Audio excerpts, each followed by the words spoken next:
ಮತ್ತೆ ವಾಸ್ತವ ಸಂಖ್ಯೆಗಳ ಪಾಠದಲ್ಲಿ ಮುಂದುವರೆದ ಭಾಗವನ್ನು ನೋಡ್ತಾ ಇದ್ದೀವಿ. ಈಗ ಯಾವುದಪ್ಪ ಅಂತಂದ್ರೆ ಅಭಾಗಲಬ್ಧ ಸಂಖ್ಯೆ ಎಂದು ಸಾಧಿಸಿ ಅಂತ ಕೇಳ್ತಾರೆ. ನಿಮಗೆ 3 ಅಂಕದ ಪ್ರಶ್ನೆ ಇದು. 3 ಮಾರ್ಕ್ಸ್ಗೆ ಕೇಳ್ತಾರೆ. ಸೊ ಮತ್ತೆ 2 ಮಾರ್ಕ್ಸ್ಗೂ ಕೂಡ ಕೇಳ್ತಾರೆ. Very important. ಪ್ರತಿ ವರ್ಷ ನಿಮಗೆ ಎಕ್ಸಾಮಿಗೆ ಇದನ್ನ ಕ್ವಶನ್ ಅನ್ನ ಕೇಳಲೇಬೇಕು, ಕಂಪಲ್ಸರಿ ಕ್ವಶನ್ ಇದು. ಸೊ ಈ ಪ್ರಶ್ನೆಯನ್ನು ನೀವು ಮಾಡಬೇಕು ಎಕ್ಸಾಮ್ ಅಲ್ಲಿ ಅಂತ ಅಂದ್ರೆ ಈ ಪ್ರಶ್ನೆಯನ್ನು ನೀವು ಅರ್ಥ ಮಾಡ್ಕೊಳ್ಳೇಬೇಕು. ಅರ್ಥ ಮಾಡ್ಕೊಂಡ್ರೆ ಮಾತ್ರ ಇದನ್ನ ನೀವು ಮಾಡಕ್ಕೆ ಸಾಧ್ಯ. ಇಲ್ಲ ಅಂದ್ರೆ ತುಂಬಾ ಸ್ವಲ್ಪ ಕಷ್ಟ ಆಗಿದೆ. ಎಕ್ಸಾಮ್ ಅಲ್ಲಿ ನಿಮಗೆ ಮರ್ತೋಗೋ ಚಾನ್ಸಸ್ ಇರುತ್ತೆ. ಹಾಗಾಗಿ ಇದನ್ನು ನೀಟಾಗಿ ನೀವು ಅರ್ಥ ಮಾಡ್ಕೋಬೇಕು. ಸೊ ಒಂದು √2 ಒಂದು ಅಭಾಗಲಬ್ಧ ಸಂಖ್ಯೆ ಎಂದು ಸಾಧಿಸಬೇಕು ಅಂತ ಅಂದ್ರೆ ಇದಕ್ಕೆ ಒಂದು ವಿಧಾನ ಐತೆ. ಅದು ಯಾವ್ದಪ್ಪ ಅಂದ್ರೆ ವೈರುಧ್ಯ ವಿಧಾನ ಅಂತ. ಸೊ ಏನು ವೈರುಧ್ಯ ವಿಧಾನ ಅಂದ್ರೆ ಏನು ಅಂತ ಫಸ್ಟ್ ನೀವು ತಿಳ್ಕೋಬೇಕು. ವೈರುಧ್ಯ ವಿಧಾನ ಅಂತಂದ್ರೆ ಅವ್ರು ಯಾವುದೋ ಒಂದು ಹೇಳಿಕೆನ ಕೊಟ್ಟಿರ್ತಾರೆ ನಮಗೆ, ಹೌದಾ, ಒಂದು ಹೇಳಿಕೆ, ಅದು ಸರಿಯಾಗಿರುತ್ತೆ ಹೇಳಿಕೆ. ಸೊ ನಾವು ಆ ಹೇಳಿಕೆನ ತಪ್ಪಾಗಿದೆ ಅಂತ ತಗೊಂಡು ಸಾಧನೆ ಮಾಡ್ಕೊಂತ ಹೋಗ್ಬೇಕು. ಅವ್ರು ಕೊಟ್ಟಿರ್ತಕ್ಕಂಥ ಹೇಳಿಕೆಯ ವಿರುದ್ಧ ನಾವು ತಗೊಂಡು ಲೆಕ್ಕನ ಮಾಡೋದನ್ನೇ ನಾವು ಇಲ್ಲಿ ಏನಂತ ಹೇಳ್ತೀವಿ, ವೈರುಧ್ಯ ವಿಧಾನ ಅಂತ ಕರಿತೀವಿ. ಸೊ ಅವ್ರು ಸರಿಯಾದ ಹೇಳಿಕೆಯನ್ನು ಕೊಟ್ಟಿದ್ದಾರೆ, ನಾವು ಅದನ್ನ ಹೇಳಿಕೆನ ತಪ್ಪಾಗಿ ತಗೊಂಡು ಲೆಕ್ಕ ಮಾಡ್ಕೊಂತ ಹೋದ್ರೆ ನಮ್ದು ಉತ್ತರ ತಪ್ಪು ಬರುತ್ತೆ ಅಂತ ನೀವು ಕೇಳ್ತೀರ. ಹೌದು, ಎಕ್ಸಾಕ್ಟ್ಲಿ ಕರೆಕ್ಟ್. ನಾವು ಅವ್ರು ಕೊಟ್ಟಿರ್ತಕ್ಕಂಥ ಹೇಳಿಕೆಗೆ ವಿರುದ್ಧವಾಗಿ ನಾವು ತಗೊಂಡು ಲೆಕ್ಕ ಮಾಡ್ಕೊಂತ ಹೋದ್ರೆ ನಮ್ಮ ಉತ್ತರ ತಪ್ಪೇ ಬರುತ್ತೆ. ಬಟ್ ಇದನ್ನೇ ನಾವು ಇದಕ್ಕೆ ನಾವು ಏನಂತ ಹೇಳ್ತೀವಿ ಅಂದ್ರೆ ವೈರುಧ್ಯ ವಿಧಾನ ಅಂತ ಕರಿತೀವಿ. ಈ ವೈರುಧ್ಯ ವಿಧಾನದಲ್ಲಿ ನಾವು ಇದನ್ನ ಸಾಧನೆ ಮಾಡ್ಕೊಂತ ಹೋಗ್ಬೇಕು. ಸೊ ನೋಡೋಣ, ಲೆಕ್ಕನ ನಾನು ನಿಮ್ಗೆ ಹೇಳ್ತೀನಿ. ಸೊ ನೀವು ಕರೆಕ್ಟಾಗಿ ಅದನ್ನ ಅರ್ಥ ಮಾಡ್ಕೊಂಡ್ರೆ ಸೊ ಡೆಫಿನೆಟ್ಲಿ ನೀವು ತಪ್ಪಿಲ್ದಂಗೆ ಇದನ್ನ ಮಾಡ್ತೀರಿ. ಒಂದೇನೇ ಬಂದು ನೋಡ್ರಿ, √2 ಒಂದು ಅಭಾಗಲಬ್ಧ ಸಂಖ್ಯೆ ಎಂದು ಸಾಧಿಸಿ ಅಂತ ಕೇಳ್ತಾರೆ. ಅಂದ್ರೆ ಇಲ್ಲಿ ನಾವೇನ್ ತಗೋಬೇಕಪ್ಪ, ಅವ್ರು ಕೊಟ್ಟಿರ್ತಕ್ಕಂಥದ್ದು ಅಭಾಗಲಬ್ಧ ಸಂಖ್ಯೆ ಅಂತ ಸಾಧಿಸಿ ಅಂತ ಹೇಳಿದ್ದಾರೆ. ಸೊ ನಾವು ಅದನ್ನ √2 ಒಂದು ಅಭಾಗಲಬ್ಧ ಸಂಖ್ಯೆ ಅಲ್ಲ ಎಂದು ಭಾವಿಸೋಣ ಅಂತ ತಗೋಣ. √2 ಒಂದು ಅಭಾಗಲಬ್ಧ ಸಂಖ್ಯೆ ಅಲ್ಲ ಎಂದು ಭಾವಿಸೋಣ ಅಂತ. ಹಾಗಾದ್ರೆ ಇದು ಅಭಾಗಲಬ್ಧ ಸಂಖ್ಯೆ ಅಲ್ಲ ಅಂದ್ಮೇಲೆ ಏನಾಗುತ್ತೆ, ಏನಾದ್ರೂ ಒಂದು ಆಗಿರಬೇಕು ತಾನೆ, ಅದು ಭಾಗಲಬ್ಧ ಸಂಖ್ಯೆ ಆಗಿರಲಿ ಅಂತ ತಗೋಣ. √2 ಒಂದು ಭಾಗಲಬ್ಧ ಸಂಖ್ಯೆ ಆಗಿರಲಿ ಅಂತ ತಗೋಣ. ಹಂಗಾದ್ರೆ ಭಾಗಲಬ್ಧ ಸಂಖ್ಯೆ ಆಗಿರಲಿ ಅಂತ ಅಂದ್ಮೇಲೆ ಸೊ ಭಾಗಲಬ್ಧ ಅಂದ್ರೆ ಏನು ಅಂತ ನಿಮ್ಗೆ ಗೊತ್ತಿರಬೇಕು. ಭಾಗಲಬ್ಧ ಅಂದ್ರೆ ಅಂಶ ಮತ್ತು ಛೇದವನ್ನು ಹೊಂದಿರತಕ್ಕಂಥ ಸಂಖ್ಯೆಗಳು, ಅಥವಾ P/Q ರೂಪದಲ್ಲಿ ಬರ್ತಕ್ಕಂಥವು, R/S ರೂಪದಲ್ಲಿ ಇರ್ತಕ್ಕಂಥವನ್ನ, ಇವನ್ನೆಲ್ಲವೂ ಭಾಗಲಬ್ಧ ಸಂಖ್ಯೆಗಳು ಅಂತ. ಅಂದ್ರೆ ಇಲ್ಲಿ ನಾವು ನಂಬರ್ಸ್ ಅನ್ನ ಕೊಡ್ತೀವಿ. 1/2 ಆಗಿರ್ಬೋದು, 3/5 ಆಗಿರ್ಬೋದು, 8/9 ಆಗಿರ್ಬೋದು, 6/9 ಆಗಿರ್ಬೋದು. ಸೊ ಇವನ್ನೆಲ್ಲವೂ ನಾವೇನಂತ ಹೇಳ್ತೀವಿ, ಭಾಗಲಬ್ಧ ಸಂಖ್ಯೆಗಳು. ಇವುಗಳ ರೂಪನ ನಾವು P/Q ಅಂತ ಹೇಳ್ತೀವಿ. R/S ಯಾವ್ದಾರ ತಗೋಬಹುದು, A/B ಏನಾದ್ರೂ ತಗೋಬಹುದು. ಇಲ್ಲಿ ನಾನು ಏನಂತ ಹೇಳ್ತೀನಪ್ಪ ಅಂತ ಅಂದ್ರೆ, ಸೊ √2 ಒಂದು ಭಾಗಲಬ್ಧ ಸಂಖ್ಯೆ ಆಗಿರಲಿ ಅಂತ ಅಂದ್ಮೇಲೆ ನಾವು ಯಾವ್ದಾದ್ರು ಒಂದು ಸಂಖ್ಯೆನ ಸೆಲೆಕ್ಟ್ ಮಾಡ್ತೀವಿ. ನೋಡಿ, √2 R/S ಅಂತ ಬರ್ಕೊಂತೀವಿ. R/S ಇಲ್ಲಿ ಮತ್ತೆ R/S ಗಳನ್ನ ನಾವೇನಂತ ಹೇಳ್ತೀವಿ, ಇಲ್ಲಿ R ಮತ್ತು S ಗಳು ನಾವು ಪೂರ್ಣಾಂಕಗಳು ಅಂತ ತಗೋತೀವಿ. ಏನಂತ ತಗೋತೀವಪ್ಪ, ಪೂರ್ಣಾಂಕಗಳು. ಯಾವುದೇ ಪೂರ್ಣಾಂಕಗಳಾಗಿರ್ಬೋದು, R ಮತ್ತು S ಗಳು ಯಾವುದೇ ಪೂರ್ಣಾಂಕಗಳಾಗಿರ್ಬೋದು, ಅದು ಪೂರ್ಣಾಂಕಗಳು. ಸೊ ಇಲ್ಲಿ ಈ R ಮತ್ತು S ಜಾಗದಲ್ಲಿ ನಾವು ಉದಾಹರಣೆ 6/9 ಅನ್ನ ತಗೊಂಡ್ವಿ ಅಂತ ತಿಳ್ಕೊಳ್ತೀವಿ. 6/9 ನೋಡಿ, ಈ 6/9 ಸಾಮಾನ್ಯ ಅಪವರ್ತನವನ್ನ ಹೊಂದಿದೆ ಅಂತ ನಮಗೆ ಗೊತ್ತಾಗುತ್ತೆ. ಹೌದಾ, ಇದೇನಾಗಿದೆ, ಇದು ಸಾಮಾನ್ಯ ಅಪವರ್ತನವನ್ನು ಹೊಂದಿದೆ. ಇದನ್ನ ಸಾಮಾನ್ಯ ಅಪವರ್ತನದಿಂದ ಅದನ್ನ ನಾವೇನ್ ಮಾಡ್ಬೇಕು, ಭಾಗಾಕಾರ ಮಾಡ್ಬೇಕು. ಏನ್ ಬರುತ್ತೆ ನೋಡಿ, ಇಲ್ಲಿ ನೋಡಿದ್ವಿ, ಇದನ್ನ 3 ಮಗ್ಗಿಯಲ್ಲಿ ಹೋಗುತ್ತೆ. 3 3 9 3 2/3 ಬಂತು. ಈ 2/3 ಅಂತಕ್ಕಂಥದ್ದು ಏನಾಯ್ತು, ಇದು ಸಾಮಾನ್ಯ ಅಪವರ್ತನದಿಂದ ಭಾಗ ಆಯ್ತು. 3ರಿಂದ 6 ಮತ್ತು 9 ನಾವೇನ್ ಮಾಡಿದ್ವಿ, ಭಾಗಾಕಾರ ಮಾಡಿದ್ವಿ. ನಮ್ಗೆ ಹೊಸದಾಗಿ ಒಂದು ಸಂಖ್ಯೆ ಬಂತು, 2/3. ಫಸ್ಟಿಗೆ ಇರ್ತಕ್ಕಂಥದ್ದು ನಾವು R ಮತ್ತು S ಗಳು ಸಾಮಾನ್ಯ ಅಪವರ್ತನವನ್ನು ಹೊಂದಿದ್ದು. ನೋಡಿ, ಇಲ್ಲಿ 6 ಮತ್ತೆ 9 ಸಾಮಾನ್ಯ ಅಪವರ್ತನವನ್ನು ಹೊಂದಿದ್ದು.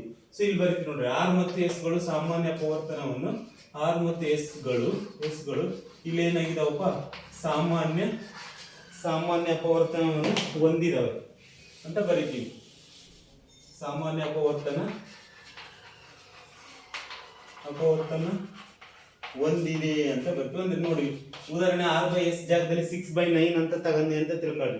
ಸೊ ಇದನ್ನ ನಾವು ಸಾಮಾನ್ಯ ಅಪವರ್ತನವನ್ನು ಹೊಂದಿದಾವೆ. ಯಾಕಂದ್ರೆ ಹೊಂದಿದಾವೆ ಅಂತ ಹೇಳ್ಬೇಕು ಅಂದ್ರೆ ಇದು 3 ಮಗ್ಗಿಯಲ್ಲಿ ಕಟ್ತಾ ಹೋಗುತ್ತೆ, ಅದಕ್ಕೆ ಇದು ಸಾಮಾನ್ಯ ಅಪವರ್ತನವನ್ನು ಹೊಂದಿದೆ ಅಂತ ನಾವು ಹೇಳ್ತೀವಿ. ಹಾಗಾದ್ರೆ ನೆಕ್ಸ್ಟ್ ಏನ್ ಮಾಡ್ಬೇಕು, ಈಗ ಸಾಮಾನ್ಯ ಅಪವರ್ತನದಿಂದ ಅದನ್ನ ಏನ್ ಮಾಡ್ಬೇಕು, ನಾವು ಭಾಗಾಕಾರ ಮಾಡ್ಬೇಕು. ಆ ಸಾಮಾನ್ಯ ಅಪವರ್ತನದಿಂದ R ಮತ್ತು S ಗಳನ್ನ ಏನ್ ಮಾಡ್ಬೇಕು, ಭಾಗಿಸಿದಾಗ ಅಂತ ಹೇಳ್ತೀವಿ. ಭಾಗಿಸಿದಾಗ ಏನ್ ಬರುತ್ತೆ ನಮಗೆ ನೋಡಿ, R ಮತ್ತು S ಗಳನ್ನು ಸಾಮಾನ್ಯ ಅಪವರ್ತನದಿಂದ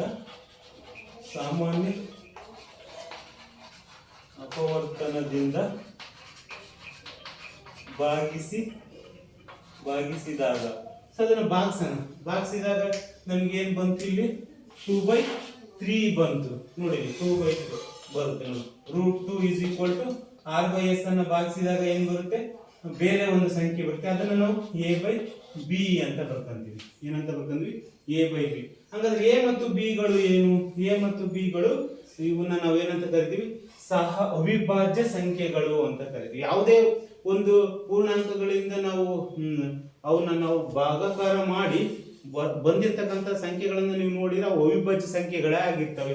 ಈಗ ನೋಡಿ, ಇನ್ನೊಂದು ನಾನು ಹೇಳ್ತೀನಿ, 2/4 ಆಗಿರ್ಬೋದು. 2 1 2 2 ಏನ್ ಬಂತು, 1/2. 1 ಮತ್ತು 2 ಕೂಡ ಅವಿಭಾಜ್ಯಗಳೇ, ಸಹ ಅವಿಭಾಜ್ಯ ಸಂಖ್ಯೆಗಳು ಅಂತ ಕರಿತೀವಿ. 1 ಎಲ್ಲಿ ಬರುತ್ತೆ, ಸಹ ಅವಿಭಾಜ್ಯ ಸಂಖ್ಯೆಗಳಲ್ಲಿ 1 ಬರುತ್ತೆ, ಬಟ್ ಅವಿಭಾಜ್ಯ ಸಂಖ್ಯೆ ಅಲ್ಲ 1, ಬಟ್ ಸಹ ಅವಿಭಾಜ್ಯ ಸಂಖ್ಯೆಯಲ್ಲಿ ನಾವು ಅದನ್ನ ತಗಂತೀವಿ. ಸೊ ಈ ರೀತಿ ನಾವು ಬರ್ತಾವಲ್ಲ, ಅದಕ್ಕೆ ನಾವು A ಮತ್ತು B ಗಳನ್ನು ನಾವೇನಂತ ಕರಿತೀವಿ, A ಮತ್ತು B ಗಳು ಸಹ ಅವಿಭಾಜ್ಯ ಸಂಖ್ಯೆಗಳು ಅಂತ ಹೇಳ್ತೀವಿ. ಸಹ ಅವಿಭಾಜ್ಯ ಸಂಖ್ಯೆಗಳು ಅಂತ ಹೇಳ್ತಂದ್ರೆ A ಮತ್ತು B ಗಳು A ಮತ್ತು B ಗಳಿಗೆ ಯಾವುದೇ ಸಾಮಾನ್ಯ ಅಪವರ್ತನವನ್ನು ಹೊಂದಿಲ್ಲ ಅಂತ ಹೇಳ್ತೀವಿ. A ಮತ್ತು B ಗಳು ಯಾವುದೇ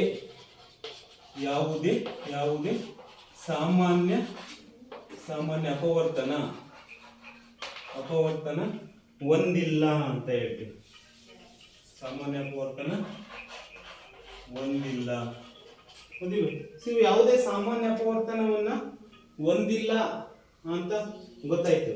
ಸೊ ಈಗ ನಾವು ಇದನ್ನ ಏನ್ ಮಾಡ್ತೀವಿ, ಇನ್ನೊಂದು ಓರೆ ಗುಣಾಕಾರ ಮಾಡ್ತೀವಿ. ನೋಡ್ರಿ, ಓರೆ ಗುಣಾಕಾರ ಈ ರೀತಿ ಓರೆ ಗುಣಾಕಾರ ಮಾಡಿದ್ರೆ B ನ √2 ಗುಣಿಸಿದ್ರೆ B √2 = ಏನಿಲ್ಲ ಅಂದ್ರೆ A × 1 ಅಂದ್ರೆ ಏನಾಗುತ್ತೆ, A ಆಗುತ್ತೆ. ಸೊ ಇದನ್ನ ಈಗ ಏನ್ ಮಾಡೋಣ,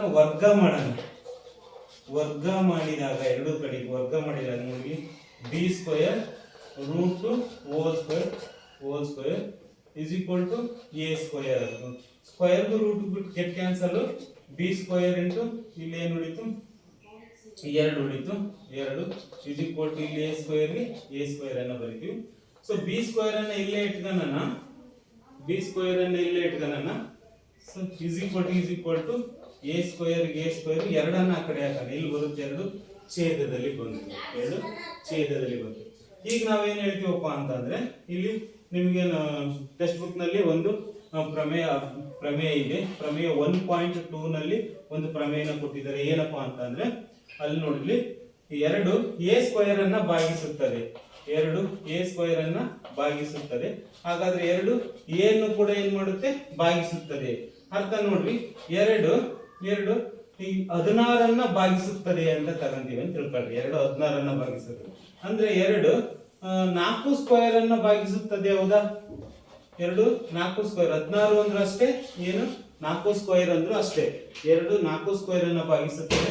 2 4² ಅನ್ನ ಭಾಗಿಸಿದ್ರೆ 2 4 ಅನ್ನು ಕೂಡ ಏನ್ ಮಾಡುತ್ತೆ, ಈ 4 ಅನ್ನು ಕೂಡ ಏನ್ ಮಾಡುತ್ತೆ, ಭಾಗಿಸುತ್ತದೆ ಅಂತ ಅರ್ಥ. ಇದನ್ನ ಪ್ರಮೇಯ 1.2 ನಲ್ಲಿ ನಿಮಗೆ ಕೊಟ್ಟಿದ್ದಾರೆ. ಇದು ಪ್ರಮೇಯ ಎಕ್ಸಾಮ್ ಇಲ್ಲ ಅಂದ್ರೂ ಕೂಡ ನೀವು ಇದನ್ನ ತಿಳ್ಕೊಳ್ಳೇಬೇಕಾಗುತ್ತೆ. 2 16 ಅನ್ನ ಭಾಗಿಸ್ತತಿ ಅನ್ನೋದು ಅಂದ್ರೂ ಒಂದೇ, 2 4² ಅನ್ನ ಭಾಗಿಸ್ತತಿ ಅಂದ್ರೂ ಒಂದೇ. 2 4² ಅನ್ನ ಭಾಗಿಸ್ತತಿ ಅಂದ್ಮೇಲೆ 2 ಈ 4 ಅನ್ನು ಸಹ ಭಾಗಿಸುತ್ತದೆ ಅಂತ ನೀವು ತಿಳ್ಕೋಬೇಕು. ಯಾಕಂದ್ರೆ ಇಲ್ಲಿ ನಮಗೆ ಅದು ಅರ್ಥ ಆಗಿಲ್ಲ ಅಂದ್ರೆ, ಸೊ ಇದು ನಿಮಗೆ ಅರ್ಥ ಆಗಲ್ಲ. ಇಲ್ಲಿ ನೋಡಿ, 2 A² ಅನ್ನ ಭಾಗಿಸುತ್ತದೆ. 2 ಇಲ್ಲಿ ಬರೀತೀವಿ, 2 A² ಅನ್ನ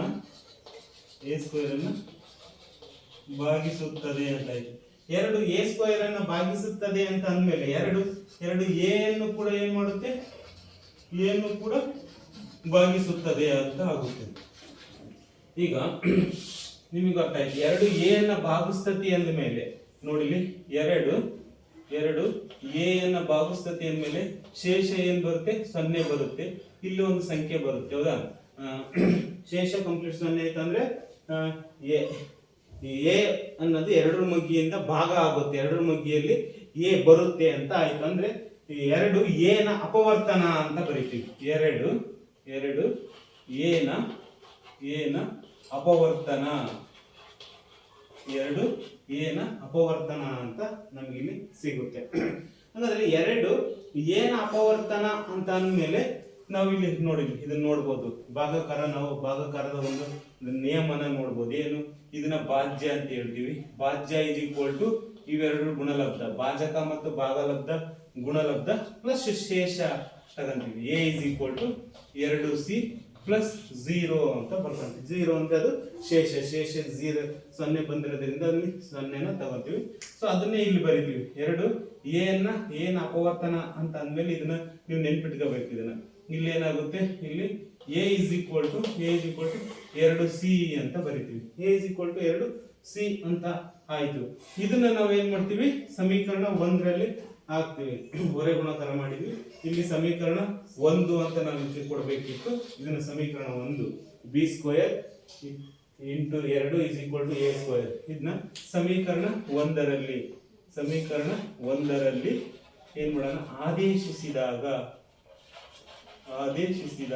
ಸಮೀಕರಣ 1 ಇಲ್ಲಿಂದ ಗೊತ್ತಿದೆ ನಿಮಗೆ, ಬಿ ಸ್ಕ್ವೇರ್ಗೆ ಬಿ ಸ್ಕ್ವೇರ್ ಇಂಟು 2ಗೆ into 2 is equal to A square. A ಜಾಗದಲ್ಲಿ ಏನ್ ಕೊಟ್ಟಿದ್ದಾನೆ, 2c ಕೊಟ್ಟಿದ್ದಾನೆ. ಎ ಪ್ಲೇಸ್ ಅಲ್ಲಿ 2c ನ ಬರ್ಕಂತೀವಿ ಅಷ್ಟೇ. ಇನ್ನೇನಿದೆ, ಇದಕ್ಕೆ ಎಗೆ ಸ್ಕ್ವೇರ್ ಇದೆ, ಇದಕ್ಕೂ ಕೂಡ ಸ್ಕ್ವೇರ್ ಅನ್ನ ಹಾಕ್ತೀವಿ. ಸೊ ನೋಡಿ, ಬಿ ಸ್ಕ್ವೇರ್ಗೆ ಬಿ ಸ್ಕ್ವೇರ್, 2ಕ್ಕೆ 2, ಇದು 2 4c ಸ್ಕ್ವೇರ್ ಆಗುತ್ತೆ. 4 ಈ ಕಡೆ ತಗೊಂಡ್ಬರ್ರಿ, B square into 2 divided by 4 ಆಗುತ್ತೆ, ಇಸ್ ಈಕ್ವಲ್ ಟು ಕಡೆ ಸಿ ಸ್ಕ್ವೇರ್ ಆಗುತ್ತೆ. ನೋಡಿ, ಕರ್ತ ಹೊಡಿತೀವಿ, 2 ಒಂದೇ, ಇಲ್ಲಿ ಏನಾಗುತ್ತೆ 2 4. ಫೈನಲಿ ಏನ್ ಉಳಿತು, ಇಲ್ಲಿ ಏನ್ ಉಳಿತಪ್ಪ ಅಂದ್ರೆ ಅಂಶದಲ್ಲಿ ಬಿ ಸ್ಕ್ವೇರ್ ಉಳಿತು, ಛೇದದಲ್ಲಿ 2 ಉಳಿತು, ಇಸ್ ಈಕ್ವಲ್ ಟು ಕಡೆ ಸಿ ಸ್ಕ್ವೇರ್ ಇದೆ. ಮತ್ತೆ ಈಗ ಸೇಮ್ ಮತ್ತೆ ನೋಡಿದ್ವಿ, ರಿಪೀಟ್ ಆಯ್ತು. ಇಲ್ಲಿ ನೀವು ನೋಡಿರ್ಬೋದು, ಎ ಸ್ಕ್ವೇರ್ ಡಿವೈಡೆಡ್ ಬೈ 2 ಬಂತು, ಇಲ್ಲಿ ಬಿ ಸ್ಕ್ವೇರ್ ಡಿವೈಡೆಡ್ ಬೈ 2 ಬಂದಿದೆ. ಇದರ ಅರ್ಥ ಏನು, ಇಲ್ಲಿ 2 ಎ ಸ್ಕ್ವೇರ್ ಅನ್ನ ಭಾಗಿಸುತ್ತದೆ ಅಂತ ಹೇಳಿದ್ವಿ. 2 ಎ ಅನ್ನು ಭಾಗಿಸುತ್ತದೆ, ಹಾಗಾದ್ರೆ 2 ಎ ನ ಅಪವರ್ತನ ಅಂತ ಹೇಳಿದ್ವಿ. ಇಲ್ಲಿ ನೋಡಿ, ಅದೇ ರೀತಿ ನಾವು ಏನ್ ಬರ್ತೀವಿ, 2 ಬಿ ಸ್ಕ್ವೇರ್ ಅನ್ನ ಭಾಗಿಸುತ್ತದೆ ಅಂತ ಬರಿತೀವಿ. 2 ಏನಂತ ಬರಿತೀವಿ, ಇಲ್ಲಿ ಅಳಿಸ್ಬಿಡ್ತೀವಿ ಇದನ್ನ. 2 ಬಿ ಸ್ಕ್ವೇರ್ ಅನ್ನ ಭಾಗಿಸುತ್ತದೆ, 2 ಬಿ ಸ್ಕ್ವೇರ್ ಅನ್ನ ಭಾಗಿಸುತ್ತದೆ.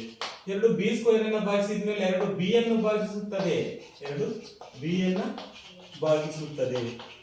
ಹೌದಾ, 2 ಬಿ ಅನ್ನ ಭಾಗಿಸುತ್ತದೆ ಅಂದ್ರೆ 2 ಬಿ ಅಂತಕ್ಕಂಥದ್ದು 2 ಮಗ್ಗಿಯಲ್ಲಿ ಬರುತ್ತೆ ಅಂತ ಅರ್ಥ. ಇಲ್ಲಿ ನಾವೇಂತ ಹೇಳ್ತೀವಿ, 2 ಬಿ ನ ಅಪವರ್ತನವಾಗಿದೆ ಅಂತ ಬರೀತೀವಿ. 2 ಬಿ ನ ಅಪವರ್ತನವಾಗಿದೆ ಅಥವಾ ಅಪವರ್ತನ ಅಂತ ಹೇಳ್ತೀವಿ. ಹೌದಾ, ಇಲ್ಲಿ 2 ಎ ನ ಅಪವರ್ತನ ಅಂತ ಹೇಳಿದ್ವಿ, ಇಲ್ಲಿ 2 ಬಿ ನ ಅಪವರ್ತನ ಅಂತ ಹೇಳಿದ್ವಿ. 2 ಒಟ್ಟಿಗೆ ಸೇರಿಸಿದ್ರೆ ಎ ಮತ್ತು ಬಿ ಗಳು 2 ಮಗ್ಗಿಯಲ್ಲಿ ಬರ್ತವೆ ಅಂತ ನಾವು ಬರಿಬೇಕಾಗುತ್ತೆ, ಹೌದಿಲ್ಲ? ಇಲ್ಲಿ 2 ಎ ಮತ್ತು 2 ಬಿ ನ ಅಪವರ್ತನಗಳು ಅಂತ ಬರ್ತೀವಿ. 2 ಎ ಮತ್ತು ಬಿ ನ ಅಪವರ್ತನಗಳು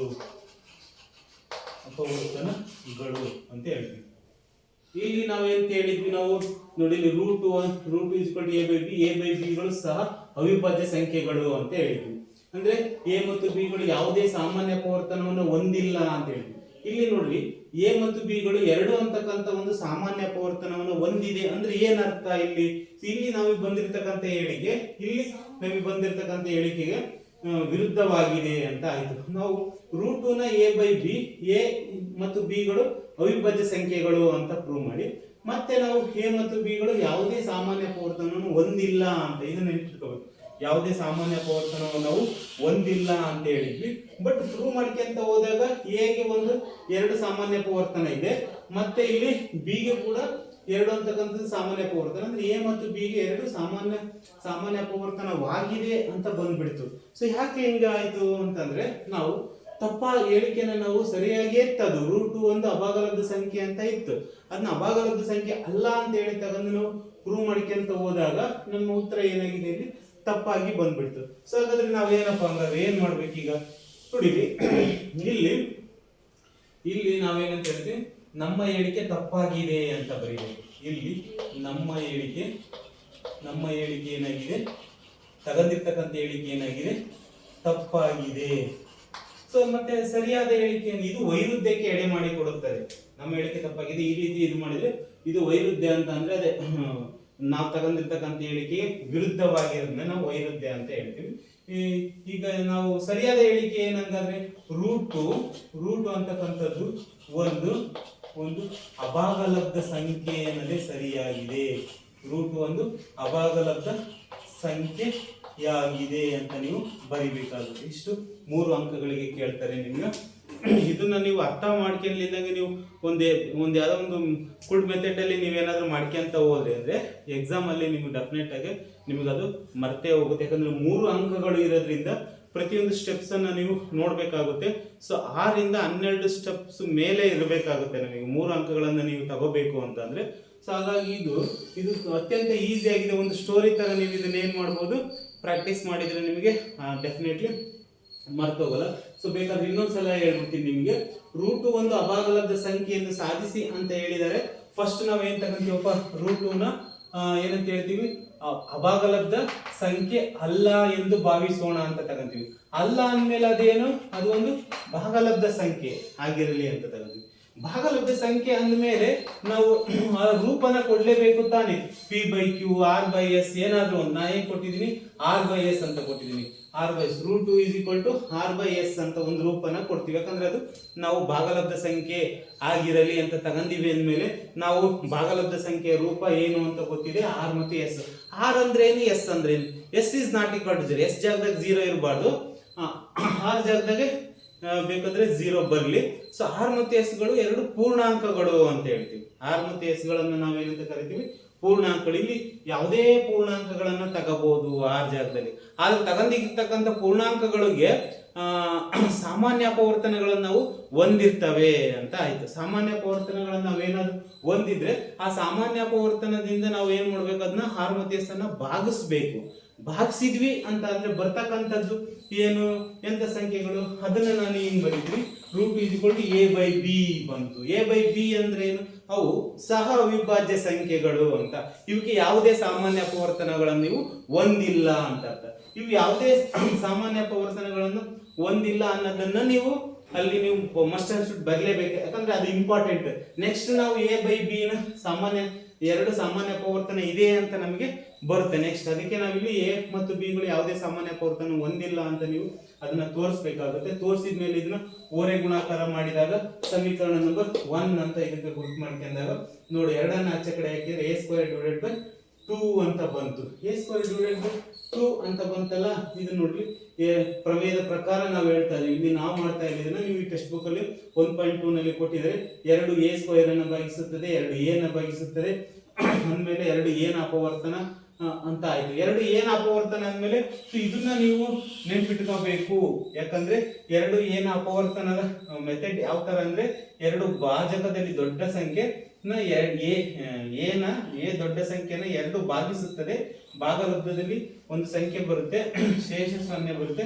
ಇಲ್ಲೇನಿರುತ್ತೆ ಅದೇ ಸಂಖ್ಯೆಯಲ್ಲಿ ಬಂದು ಶೇಷ 0 ಆಗುತ್ತೆ.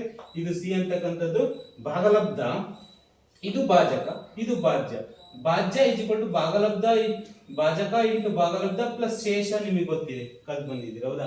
ಅದನ್ನೇ ನಾವು a = 2c ಅಂತ ಬರ್ತೀವಿ. ಇದು ಹೆಂಗ್ ಬಂತು ನಿಮಗೆ, ಅದು ಅರ್ಥ ಆಗಿಲ್ಲ ಅಂದ್ರೆ ಇದು ನಿಮ್ಗೆ ಎಕ್ಸಾಮ್ ಅಲ್ಲಿ ಬರೆಯಕ್ಕೆ ನಿಮಗೆ ಇಲ್ಲಿ ಮರ್ತು ಹೋಗುತ್ತೆ.